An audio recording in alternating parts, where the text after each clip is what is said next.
Un autre objet un peu particulier que possède JavaScript, c'est l'objet math. Alors il est particulier parce que là encore, il n'y a pas de type associé à math. Il ne possède même pas de constructeur. Si j'essaye de faire var m est égal à new math, j'obtiens une erreur.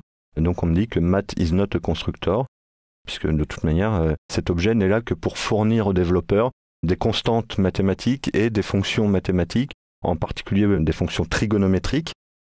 Donc on peut en avoir besoin ou non en fonction du type de développement qu'on est amené à faire. Je vous avoue que personnellement, j'ai jamais eu réellement besoin de l'utiliser à fond, cet objet, sauf quelques-uns, mais pas au niveau trigonométrique par exemple, bien que j'imagine que dans certains types de développement, ça puisse être utile. Alors, donc cet objet math, comment on l'utilise? Même pas déclarer de variable, faire des alertes.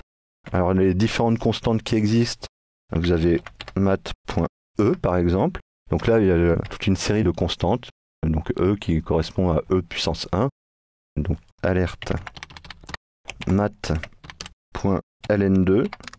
Cette fois, j'oublie pas de faire un copier. Donc math.ln2.ln10. Voilà, donc pas besoin de trop épiloguer là-dessus. Log de e. Voilà, donc tout ça ce sont des constantes. Il existe log 10e. Toutes les constantes, logarithme népérien ou décimal. Voilà.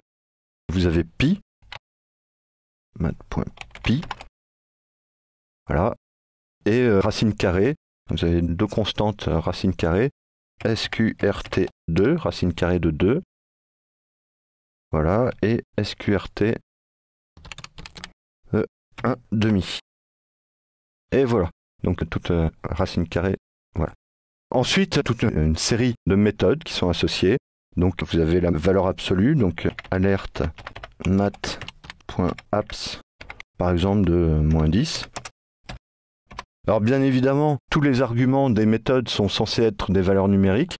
Alors je récupère ça, ce qui semble logique, puisqu'en général les maths se font sur des valeurs numériques. Donc la valeur absolue de -10, c'est 10, voilà. Si je mets valeur absolue de texte, je vais obtenir not a number. Voilà, c'est un résultat qui n'est pas étonnant, puisque si on essaie d'appliquer une fonction arithmétique à une valeur qui n'est pas numérique, eh bien on obtiendra not a number. De la même manière, si je mets -10 par exemple entre guillemets, donc si je passe la chaîne de caractères, vous voyez que cette fois-ci, l'objet math est capable de transformer les chaînes de caractères en valeur numérique si c'est possible. Donc après valeur absolue, vous avez cosinus. Alors, pour les fonctions trigonométriques, il faut savoir qu'il s'attend à avoir des valeurs en radians, non pas en degrés, hein, donc en radians. Donc si je mets 1, cosinus de 1, voilà, ou cos de math.pi, j'obtiens -1, voilà, parfait. Alors vous avez donc le cosinus, vous avez aussi la fonction arccosinus, donc de 1. Voilà, ça fait 0. De la même manière, vous avez sinus, asine, tan pour tangente, atan pour tangente. Vous avez pas mal de fonctions trigonométriques. Alors pour les retrouver, parce qu'on ne va pas non plus toutes les énumérer, alors tout à l'heure, je vous ai montré le site W3Schools et la référence JavaScript qu'il y avait sur W3Schools. Donc vous pouvez retrouver, voilà, dans l'objet math, vous pouvez retrouver ici toutes les méthodes qui existent, donc tangente, racine carrée d'un nombre, les sinus. Vous pouvez donc arrondir. La fonction random, ça on va revenir dessus. Élever à des puissances. Ça, le min-max, on va aussi y arriver. Le logarithme naturel. Floor, qui n'est pas tout à fait la même chose que round ni que cell. Donc voilà, mais toutes les fonctions trigonométriques. Alors pour revenir à round, donc on va faire un alerte math.round de par exemple 0,7 point virgule qui va nous donner 1. La même chose pour 0,3 par exemple qui va nous donner 0. Et donc la valeur médiane, le 0,5, qui va nous renvoyer 1.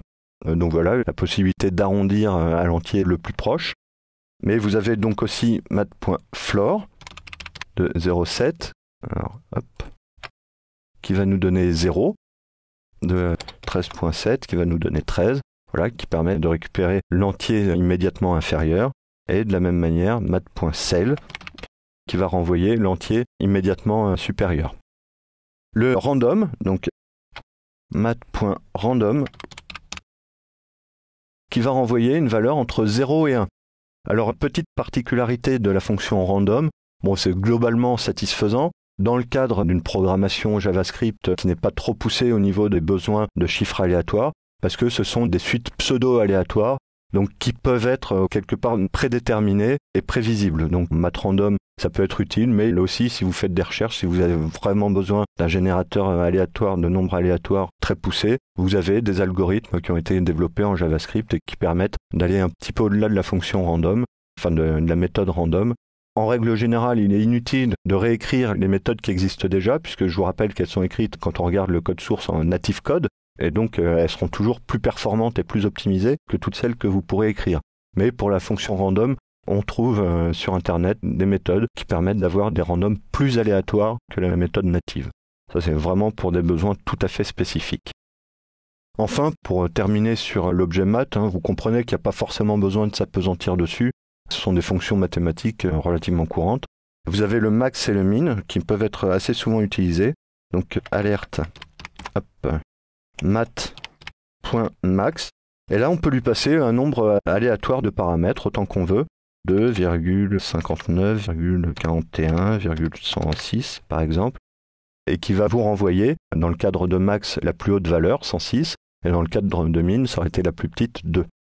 Point particulier. Donc si dans matmax, on rajoute une chaîne, par exemple, c'est cette chaîne qui va être considérée comme la plus grande. Donc ça va nous renvoyer not a number. Alors c'est pas qu'elle est considérée comme la plus grande, c'est surtout que comme on ne peut pas la comparer aux autres, du coup c'est celle-ci qui est renvoyée. Donc c'est une petite particularité, bien faire attention. Et de la même manière, si on rajoute la chaîne 55, par exemple, là en revanche, JavaScript et l'objet mat sera encore une fois capable de convertir les chaînes de caractères numériques en leur valeur de nombre. Donc c'est juste quand vous avez un texte que le max ou min, d'ailleurs ce serait la même chose, renvoie not a number. Donc voilà, effectivement pas forcément beaucoup d'autres choses à en dire sur cet objet mat.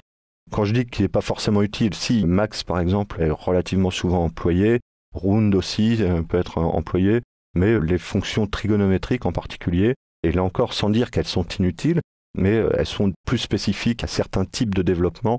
Et donc, je vous avoue tout à fait humblement que ce sont des développements auxquels j'ai jamais été confronté personnellement. Donc, en particulier, je ne pourrais pas spécialement vous donner d'informations quant à la fiabilité des résultats qui sont donnés. Voilà.